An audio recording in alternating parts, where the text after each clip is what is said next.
ಇನ್ನು ಸಿಡಬ್ಲ್ಯೂಸಿ ಸಭೆ ಬಳಿಕ ನಡೆಯುತ್ತಾ ಕುರ್ಚಿ ಸಂಘರ್ಷದ ಚರ್ಚೆ. ಸಿಡಬ್ಲ್ಯೂಸಿ ಸಭೆಯಲ್ಲಿ ರಾಹುಲ್ ಗಾಂಧಿ, ಖರ್ಗೆ ಎಲ್ಲರೂ ಭೇಟಿಯಾಗ್ತಾರೆ.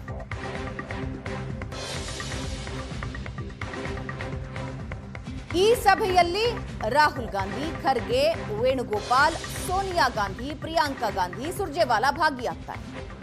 ನಾಯಕತ್ವ ಸಂಘರ್ಷ ಜೋರಾಗಿದೆ ರಾಜ್ಯದಲ್ಲಿ. ಈ ಹೊತ್ತಲ್ಲಿ ಎಲ್ಲ ನಾಯಕರು ದೆಹಲಿಯಲ್ಲಿದ್ದಾರೆ. ಸಿಡಬ್ಲ್ಯೂಸಿ ಸಭೆ ಬಳಿಕ ಅಧಿಕಾರ ಹಂಚಿಕೆಯ ಬಗ್ಗೆನೂ ಚರ್ಚೆಯಾಗ್ಬಿಡುತ್ತಾ? ಹೈಕಮಾಂಡ್ ಉತ್ಸಾಹ ತೋರಿಸುತ್ತಾ? ರಾಜ್ಯದಲ್ಲಿ ಸಂಘರ್ಷ ತಾರಕಕ್ಕೇರಿದ್ರು ಕೂಡ ಇಲ್ಲಿವರೆಗೆ ಹೈಕಮಾಂಡ್ ತುಟಿ ಬಿಚ್ಚಿಲ್ಲ. ಜೊತೆಗೆ ಬಹಿರಂಗ ಹೇಳಿಕೆಗಳನ್ನ ಕೊಡ್ತಾ ಇದ್ರೆ ಸೈಲೆಂಟ್ ಆಗಿರಿ ಅಂತಷ್ಟೇ ಹೈಕಮಾಂಡ್ನಿಂದ ಸೂಚನೆ ಬಂದಿರೋದು ರಾಜ್ಯದ ನಾಯಕರಿಗೆ. ಅದನ್ನ ಬಿಟ್ಟು ಬೇರೆ ಏನೂ ಮಾತಾಡಿಲ್ಲ. ಆಗೊಂದು ಸಲ ಈಗೊಂದು ಸಲ ರಾಜ್ಯದ ನಾಯಕರೇ ಒಪ್ಪಂದದ ಬಗ್ಗೆ ನೆನಪು ಮಾಡ್ತಾರೆ.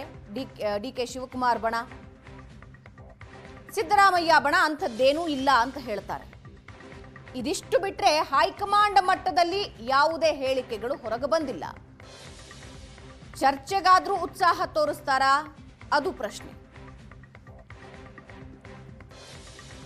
ಎಸ್, ಈ ಬಗ್ಗೆ ಇನ್ನಷ್ಟು ಡೀಟೇಲ್ಸ್ ಹಂಚಿಕೊಳ್ತಾರೆ ನಮ್ಮ ದೆಹಲಿ ಪ್ರತಿನಿಧಿ ಮಂಜು. ನಮ್ಮ ಜೊತೆ ಲೈವ್ ನಲ್ಲಿ ಜಾಯಿನ್ ಆಗ್ತಾ ಇದ್ದಾರೆ. ಮಂಜು, ಒಂದು ದೆಹಲಿಯಲ್ಲಿ ಇದ್ದಾಗಲೇ ನಾಯಕರನ್ನ ಭೇಟಿಯಾಗದೆ ಸಿಎಂ ಡಿ ಕೆ ಶಿವಕುಮಾರ್ ವಾಪಸ್ ಬಂದ್ರು. ಈಗ ಸಿಎಂ ಸಿದ್ದರಾಮಯ್ಯ ಅವರು ದೆಹಲಿಯಲ್ಲಿದ್ದಾರೆ. ಎಲ್ಲ ನಾಯಕರು ಕೂಡ ಸಿಗುತ್ತಾರೆ, ಮಾತಾಡ್ತಾರೆ. ಬಹಳ ಕುತೂಹಲ ಮೂಡಿಸ್ತಾ ಇರೋ ಮೀಟಿಂಗ್ ಇದು. ಸಿಡಬ್ಲ್ಯೂಸಿ ಮೀಟಿಂಗ್, ಅದರಲ್ಲಿ ಬೇರೆ ಬೇರೆ ಚರ್ಚೆಗಳಾಗುತ್ತೆ ನಿಜ. ಆದ್ರೆ ರಾಜ್ಯ ರಾಜಕಾರಣದಲ್ಲಿ ಕುರ್ಚಿ ಸಂಘರ್ಷ ತಾರಕಕ್ಕೇರಿರೋ ಹೊತ್ತಲ್ಲಿ ಈ ಮೀಟಿಂಗ್ ಎಷ್ಟು ಮಹತ್ವ ಪಡ್ಕೊಂಡಿದೆ? ಭಾವನಾ, ಇದನ್ನ ಏಕಾಏಕಿ ಭೇಟಿ ಆಗೋದೇ ಇಲ್ಲ ಅಂತ ಹೇಳಲಿಕ್ಕೂ ಸಾಧ್ಯ ಇಲ್ಲ. ಮತ್ತೆ ಭೇಟಿ ಆಗಿಯೇ ಆಗ್ತಾರೆ ಅನ್ನೋವಂಥದ್ದು ಕೂಡ ಹೇಳಿದೆ. ಅಂದ್ರೆ ಕರ್ನಾಟಕದ ವಿಚಾರಕ್ಕೆ ಸಂಬಂಧಪಟ್ಟಾಗೆ ಹೇಳ್ತಾ ಇರುವಂಥದ್ದು. ಯಾಕಂದ್ರೆ ಸಿಡಬ್ಲ್ಯೂಸಿ ಅಲ್ಲಿ ಎಲ್ಲರೂ ಕೂಡ ವೇದಿಕೆಯಲ್ಲಿ ಇರ್ತಾರೆ. ಆ ಸಂದರ್ಭದಲ್ಲಿ ವಿಶ್ ಆಗುತ್ತೆ ಅಥವಾ ಮಾತುಕತೆ ಕೂಡ, ಅಂದ್ರೆ ಸಿಡಬ್ಲ್ಯೂಸಿಗೆ ಸಂಬಂಧಪಟ್ಟಾಗ ಮಾತುಕತೆಗಳು ಆಗುವ ಸಾಧ್ಯತೆ ಇರುತ್ತೆ.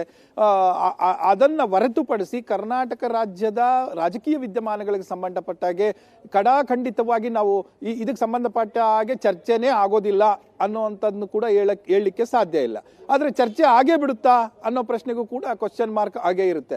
ಯಾಕೆ ಈ ತರ ಹೇಳ್ತಾ ಇದ್ದೀನಿ ಅಂತ ಅಂದ್ರೆ, ಕಳೆದ ಬಾರಿ ಏನು ಪ್ರಧಾನಿಗಳ ಭೇಟಿಗೆ ಸಿಎಂ ಬಂದಂತ ಸಂದರ್ಭದಲ್ಲಿ ಜಸ್ಟ್ ವಿಶ್ ಮಾಡಕ್ ಬಂದೆ. ಆಗಷ್ಟೇ ಬಿಹಾರದ್ದು ಚುನಾವಣೆ ಫಲಿತಾಂಶ ಬಂದಿತ್ತು. ಅದಕ್ಕೆ ಒಂದು ನಮ್ಮ ನಾಯಕರಿಗೆ ಒಂದು ಬೆನ್ನೆಲುಬಾಗಿ ನಾವು ನಿಲ್ಲಬೇಕು ಸೋಲಿನ ಸಂದರ್ಭದಲ್ಲಿ ಅನ್ನುವಂಥ ಕಾರಣಕ್ಕೆ, ಮತ್ತೆ ಆಗಷ್ಟೇ ಬಿಹಾರದ ಚುನಾವಣೆಗೆ ಫಲಿತಾಂಶ ಸಂದರ್ಭದಲ್ಲಿ ಇದಕ್ಕೆ ಹೋಗಿದ್ರು, ಫಾರಿನ್ಗೆ ಹೋಗಿದ್ರು ರಾಹುಲ್ ಗಾಂಧಿ. ಅಲ್ಲಿಂದ ಬಂದ್ರು ಅನ್ನೋಂಥ ಕಾರಣಕ್ಕೆ ಭೇಟಿ ಆಗೋಣ ಅಂತ ಹೋದ್ರು. ಆ ಸಂದರ್ಭದಲ್ಲಿ ಇದು ಚರ್ಚೆ ಆಯಿತು, ಬಿಹಾರದ ಚರ್ಚೆ ಆಗಿ ಆಮೇಲೆ 5 ನಿಮಿಷಗಳ ಕಾಲ ಕರ್ನಾಟಕದ ಬಗ್ಗೆ ಬ್ರೀಫ್ ಮಾಡಿದ್ರಲ್ಲ ಸಿಎಂ ಸಿದ್ದರಾಮಯ್ಯನವರು ರಾಹುಲ್ ಗಾಂಧಿ ಅವರಿಗೆ. ಅದು ಅಂತ ಸಮಯಕ್ಕೆ ಅವಕಾಶವನ್ನ ಕೇಳಿ ಆ ತರ ಆಗುತ್ತೆ ಅಂತ ಎಕ್ಸ್ಪೆಕ್ಟ್ ಮಾಡೋಕ್ಕಾಗಲ್ಲ. ಒಂದು. ಎರಡನೇದು, ಮೊನ್ನೆ ವೋಟ್ ಚೋರಿಗೆ ಬಂದಂತ ಸಂದರ್ಭದಲ್ಲಿ ಅವತ್ತು ಲಂಚ್ಗೆ ಎಲ್ಲರಿಗೂ ಕೂಡ ಕರೆದಿದ್ರು. ಆದ್ರೆ ಸಿಎಂ ಸಿದ್ದರಾಮಯ್ಯ ಅವರ ಡೆಲ್ಲಿ ಲ್ಯಾಂಡಿಂಗ್ ತುಂಬಾ ತಡ ಆಯಿತು. ಇಲ್ಲಿಂದ ಅಲ್ಲಿಗೆ ಹೋಗ್ಲಿಕ್ಕೆ ಸಮಯ ಆಗಿತ್ತು, ಆದ್ರೆ ವೇದಿಕೆ ಸಿದ್ಧವಾಗಿತ್ತು. ಆದ್ರೆ ಇಂದಿನ ದಿನನೇ ಬಂದಿದ್ದಂತ ಸಿಎಂ ಡಿ ಕೆ ಶಿವಕುಮಾರ್ ಅವರು ಲಂಚ್ ಸಂದರ್ಭದಲ್ಲಿ ರಾಹುಲ್ ಗಾಂಧಿ ಅವರ ಜೊತೆ ಈ ವಿಚಾರಗಳು ಪ್ರಸ್ತಾಪ ಆಯಿತು. ಆಗ ನಾವು ಬೇಗ ಇದನ್ನ ಶೀಘ್ರವಾಗಿ ಇತ್ಯರ್ಥ ಮಾಡ್ತೇವೆ ಅನ್ನುವಂಥ ಒಂದು line answer D K Shivakumar ಅವರು ಕೂಡ ಸಿಕ್ಕಿತ್ತು. ಸೊ ಈ ಸಂದರ್ಭ ಹೇಗೆ ಬರುತ್ತೆ, ಅವಕಾಶ ಹೇಗೆ ಬರುತ್ತೆ ಅನ್ನುವಂಥದ್ದನ್ನ ಅದನ್ನ ಉಪಯೋಗಿಸ್ಕೊಳ್ಳೋ ನಾಯಕರು ಕೂಡ ಇರ್ತಾರೆ. ಅದರಲ್ಲಿ ಈಗ ಸಿದ್ದರಾಮಯ್ಯ ಅವರು ಇರಲಿ, ಡಿ ಕೆ ಶಿವಕುಮಾರ್ ಅವರು ಇರಲಿ, ಇಂಥ ಸಂದರ್ಭ ಬಂದ್ರೆ ಬ್ರೀಫ್ ಆಗಬಹುದು ಅನ್ನುವಂಥ ಸಾಧ್ಯತೆಗಳು ಕಾಣಿಸ್ತಾ ಇದೆ.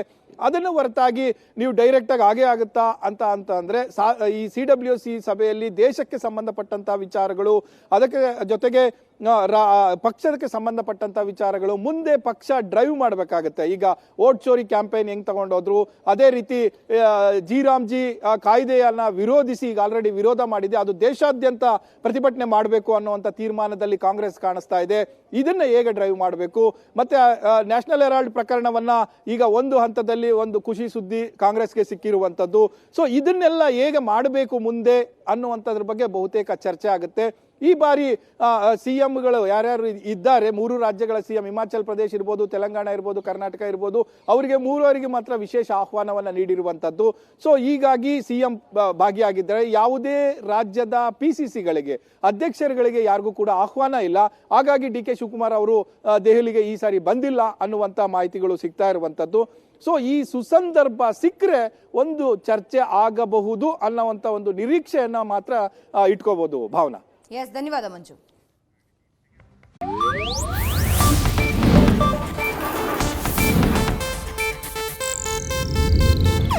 ಇದು ಏಷ್ಯಾನೆಟ್ ನ್ಯೂಸ್ ನೆಟ್ವರ್ಕ್ ಪ್ರಸ್ತುತಿ.